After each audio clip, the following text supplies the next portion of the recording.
You, I learned a secret about you. YouTube shared your naughty little secrets and told me what you're actually searching for. Pre-builts. So today, we're gonna go to Costco and we're gonna look at some pre-builts. Want some money? Let's go buy a pre-built.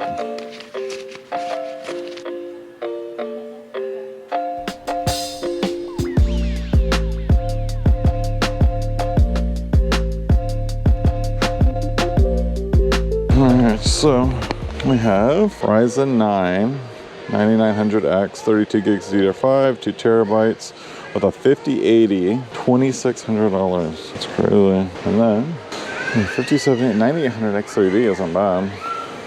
32 gigs, terabyte, cool. $1,900. That's crazy. 5060 Ti,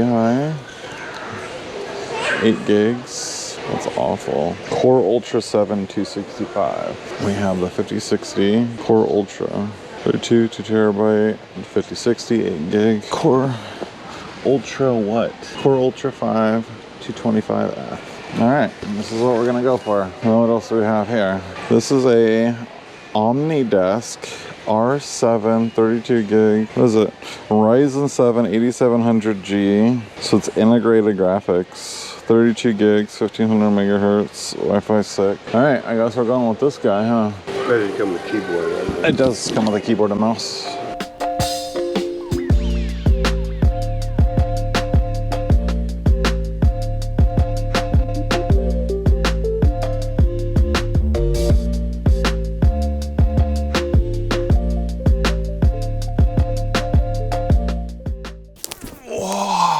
Grand unboxing. Here it is, CyberPowerPC.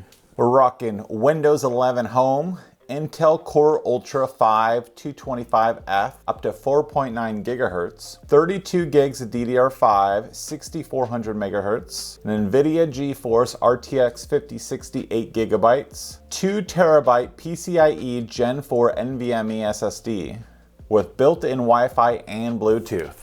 All right, let's open this thing up. Let the unboxing begin. Let's see, what do we get in this mess of stuff? First step is the keyboard, the NOHIO2, whatever that's supposed to be. Okay, check. And there should be a good old mouse in here somewhere. All right, and things are falling, things are falling. All right, see, what do we lose here? Our goodie bag. All right. Let's take a quick gander. Nova, what are you doing? Hey, do you mind? Let's see. Read before removing. We got the little sticker here. Oh, look at that. It's not actually just a little I/O plate. This is the one that's built into the motherboard. Oh, I'm interested. All right. Whoa. Let's... Come on now, what are you sticking it to that for? All right, let's get that back into place here. All right, sticker, check. All right, what do we got going on here? We have a cat in the way, Nova. Come on, you. All right, so how does this come off? These unscrew here. Pulls. Well, that doesn't look like it's doing very much. Yeah, it's just kind of hanging out there, you know? It's the effort that counts. Let's take a look at it. A little GPU sag bracket, not that we need it. Cables running clear across, okay. We got a USB-C. Let's see. We have some Team Group T-Force, 6400 megahertz. It looks like it has a cast latency of 38, CL38. All right, so 6400 megahertz, CL38. That's not bad. Don't expect much from a pre-built. We have 4 RGB fans. Look at that. They're actually reverse blade. That's not bad. This isn't too bad. Let's open up the back here and take a look. All right, let's check out cable management. See what they have going on here. Okay. I mean, you can't expect much, right? At least they do something. Obviously, I would have, routed this around to not look so bad. They kind of just scrunched everything in the center. Let's see. Let's check out the power supply real quick. See what they're doing for a power supply. And then we'll fire this PC up and see how well it performs. We are not modular, and it is a high power 600 watt 80 plus gold. Pretty much what I was expecting. It's not bad. Nothing wrong with that. Okay, first up the keyboard. let's see what we got here. The NOHI02. What is that supposed to be? Just a CyberPower branded keyboard. I imagine it is just a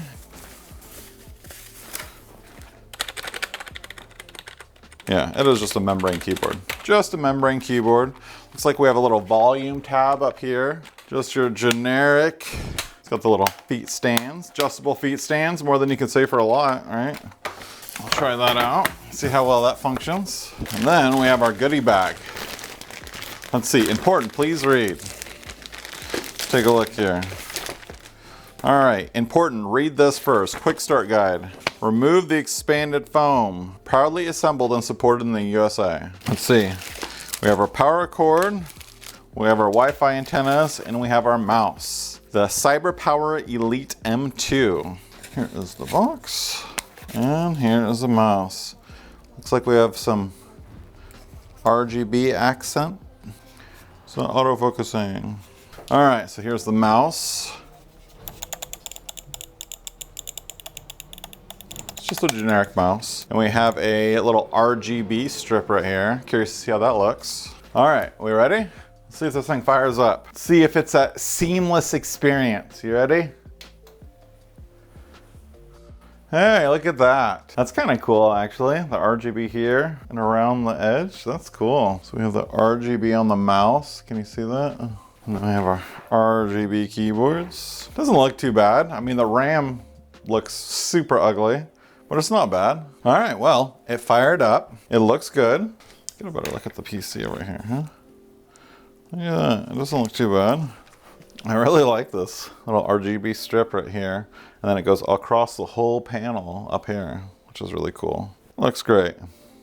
Okay, for benchmarking, I tested everything at 1440p because, well, for $1,100, you should be able to play 1440p. So first up, we have Black Myth Wukong. 1440p, high settings with DLSS set to quality and frame gen on. We got an average FPS of 105. Next, Cyberpunk, 1440p, high settings, DLSS set to quality, and frame gen on. We average 88 FPS. I want to point out that we actually were sitting in the 130 range for most of the run, but we would hit these lows of 33 FPS that brought our average down due to the lack of VRAM. Next, Marvel Rivals, 1440p, medium settings, we've got an average FPS of 62 with a 1% low of 47. Next, Hogwarts Legacy, 1440p, high settings with DLSS set to quality, and frame gen on 4x. We were getting around 200 FPS, so we dropped it down to 2x and got an average FPS of 85. Next, Rust, 1440p, medium to high settings, full native, and we were getting an average of 75 FPS. Next, Fortnite, 1440p, performance mode, we were averaging 200 FPS, and then for 3D Mark, we got a time spy score of 13,247.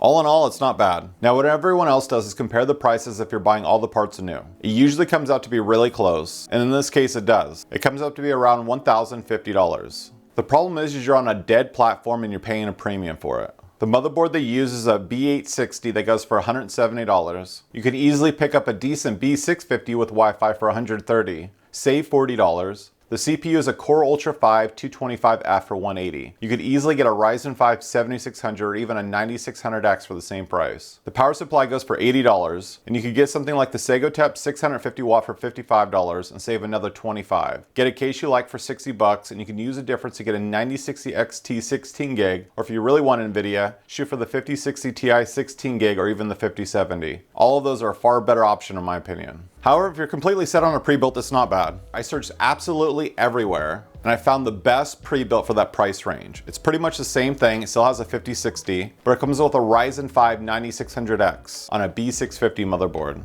So you get a better processor on a future-proof platform. The only issue is they send the graphics card in an individual box, so you have to actually install the GPU yourself. And that's it. Let me know if you guys want me to check out any other pre-builts, or if we should just stick to building them. I'll leave links to everything in the description.